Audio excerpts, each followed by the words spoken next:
banjo is different from this banjo. Bluegrass banjo has 5 strings, and this one is a tenor banjo. This is the kind of banjo that they used in the 20s and 30s before amplification of the guitar. And you strum it with a pick because it's loud as hell, and you can play it over a band with a bunch of horns and everything, and it would come through. But the instrument has become largely obsolete in jazz since the 30s, except for some of the trad bands in New Orleans and bands like me that are keeping the style alive. But the great thing about this banjo is it was a gift to me from my wife. She very sneakily found out what kind of banjo I wanted and bought it for me on the sly, pretending she was a banjo vendor online.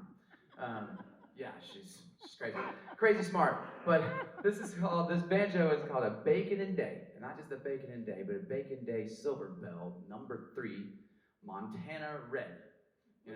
Its name is as crazy long as it is ornate. You see, it's got a lot of cool stuff on the back. It's 100 years old. It was made in the 1920s. Wow. And unfortunately, one day we were touring in Florida, and I dropped the case, and the head broke off of it. Yeah, and I've since got it repaired, but needless to say, I was pretty shooken up, about to cry over this banjo. And we were in St. Augustine, yeah, and I was trying to find somebody that had this crazy, old, obsolete style of banjo. Of course, I did not successfully find anything in St. Augustine, but I put out a bunch of Facebook posts and emailed everybody I knew saying, can you find me a tenor banjo, a 4-string tenor banjo? Everybody says, I got a 5-string, I got a bluegrass banjo. No. So I ended up playing that whole show on guitar, which went fine, and then the next morning, I got an email from the venue that we were going to play that night in Orlando, and it says, I found a banjo for you, and it was this exact same model of banjo being held by a couple of hands. And I was like, how in the world did you find this? And they said, this is a fan of yours, and they're going to be at the show. They had tickets to the show in Orlando, and they'll bring this out for you.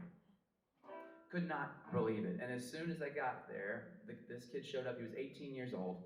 Wow. And I recognized him right away because we had played a previous show up in Haynesville, North Carolina earlier that winter, and he was the youngest person there. And I talked to him for a while after it, and he checked out my banjo and asked me about it, and I think I let him play on it for a little bit. He had driven from Florida to North Carolina to see us, and I guess that night he went home and went on Google and found that exact same banjo in Canada and had it shipped down to Orlando, where we were playing the night after I broke mine. Unbelievable. Yeah. And it moved me to tears too that he was inspired to take up this instrument. And then I had a small part in making that happen. Well, maybe a pretty big part, I guess, but that, it made me feel really good. And he picked up the banjo and he started playing one of my songs. We're gonna play that now. It's called Demon Like Me. 18 years old. Turn it on. Oh, there we go.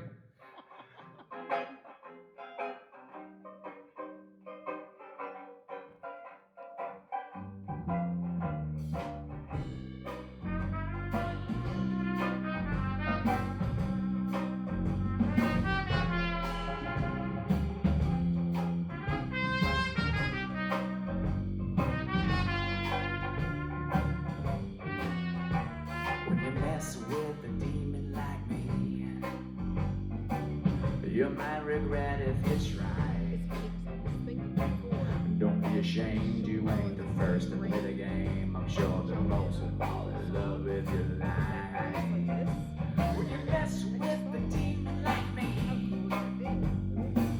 you'll get just what you deserve. I'm telling you, you've been on more than you can chew, and I am every bit as bad as you heard. Well, I will call you bluff and turn up the cards. Your pretty face ain't enough to burden my heart. Well, devil help you, girl, 'cause soon you're gonna see you should mess with a demon like me. Just keep your eye on that door. You might decide that you'll be better off alive. Maybe nothing's fair in love or in war. When you mess with a demon like me,